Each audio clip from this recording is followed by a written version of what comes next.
So this next section is all about concavity and points of inflection, which we can find using our second derivative. So the first thing we need to know is what the heck we mean by concavity and points of inflection. So if we look at something like this graph that's given here, we can easily see the things we've talked about before. Increasing intervals, decreasing intervals. We could start talking about our local maxes, our local mins, right? These are all things the first derivative tells us. Concavity, and specifically what is concave up, this is what our second derivative can tell us. So you'll notice, well, I should have left those on there. It's too late now. Concave up is when our graph looks like this. It's shaped like a cup. What this means is the rate of change of our rate of change is increasing. You'll notice, this is where I'm going to add back, the first derivative, whether my function is increasing or decreasing, is unrelated to the concavity, right? It could be either. This goes back to our particle motion. This is basically like saying having a positive acceleration, which means that it could be decelerating or accelerating depending on the direction of our velocity vector, right? Our velocity function. Concave down looks the exact opposite. Concave down like a frown. And again, it could be positive or negative, or increasing or decreasing. That piece is unrelated to the concavity. It could be any combination. Our last definition is our points of inflection, which is any time our concavity switches from concave up to concave down or vice versa. So similar to what we had before, right? Before we had our local maxes and mins, when we had these changes in signs, we actually had a different definition for each of them, right? Point of inflection is the same regardless of the change, whether it went from concave up to concave down or vice versa. So everything we did in 5.1, which is on this side, right, talked to us about what our first derivative told us. When it was 0 and defined, we had what was called critical values. When it was greater than 0, we were increasing. When it was less than, ooh, look at this, no consistency, and I'll change that in the notes. When it was less than 0, it was decreasing. And now we have our concave down and concave up. So all of these things have a similar but different thing that happens in our second derivative.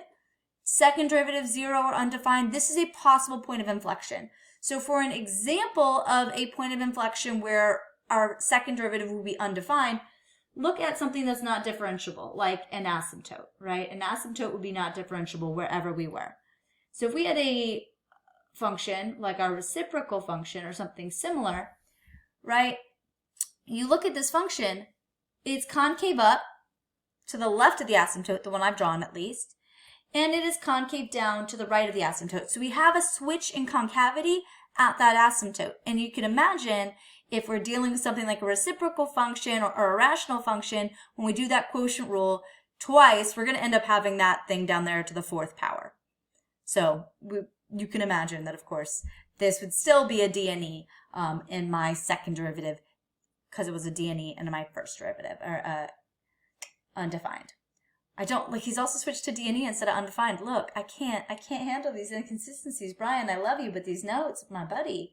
All right, so the whole point here is everything we've done in 5.1, we're going to redo it in 5.2, but it's going to be finding us intervals of concave up and concave down and points of inflection rather than increasing and decreasing intervals and our relative maxes and mins. So let's go ahead and look at a question. We have a lovely polynomial, as they usually are, and we are being asked for when it is concave up, when it is concave down, and where our points of inflection are. So all of these things, every single one of them is telling me we need our second derivative, right? That's what this is all about. When it is greater than 0, we will be concave up. When it is less than 0, we will be concave down. And when it is equal to 0, or undefined, we'll have a point of inflection. Now I know a polynomial is going to stay a polynomial. I don't have to worry about undefined, but I'll write it here just to be good. All right, so let's go ahead. Let's take some derivatives. F prime of x, well, that's just a power rule. 4x cubed minus 6x squared minus 12, oops, not 12, 24x, my hand is in the way, Yep, and then we'll do our second derivative because we need that, which is 12x squared minus 12x minus 24. So those powers are reducing each time on our different terms.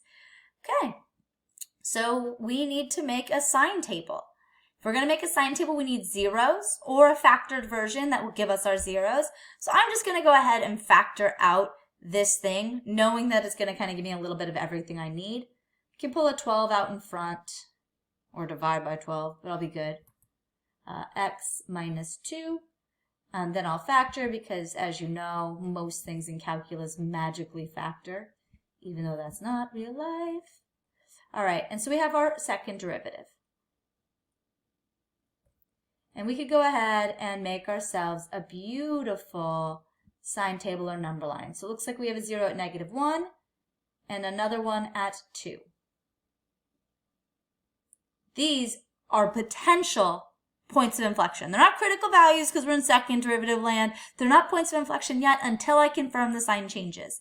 Now I can of course use my knowledge of polynomials and the multiplicity of these two factors, whoops, I meant to use this, which are both odd, which means I know there's going to be sign changes. So I could immediately say I have points of inflection at -1 and 2, but that's not the best communication for me to just be like, duh.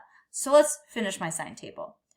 I also know that this entire thing is just, let me go back to here, upward facing, a parabola that opens upward, right? So whoop is what I'm looking at.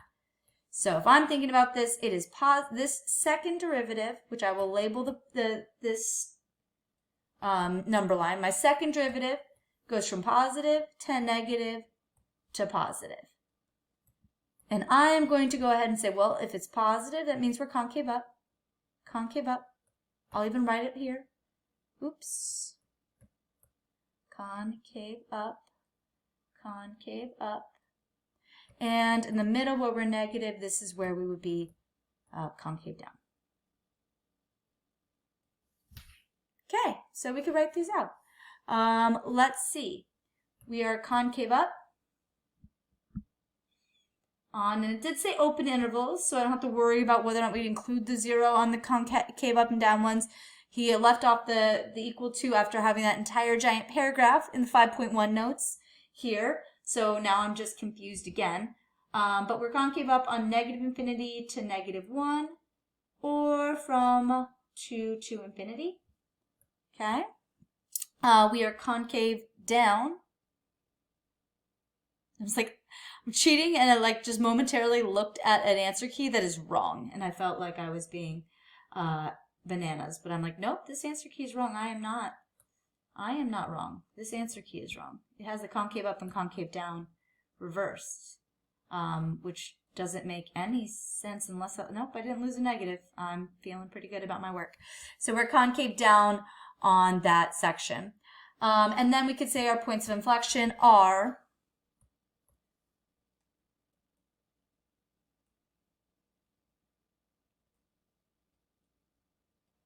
x is equal to -1 and x is equal to 2. Now, of course, if we want to be really good about our communication, we're adding because f double prime is greater than 0, because f double prime is less than 0, and because, oops, didn't change my color, f double prime is equal to 0. So we have all of this written down with some explanation. So this is all our second derivative stuff. We're doing all of the same things that we did in section 5.1, just with second derivatives and changing things up. It tells us something different about our graph, and this will get a little bit more exciting when we make it all the way to 5.3 and we pull all of this together with our different, starting with one, what do we know about the other sort of place. But for right now, this is it.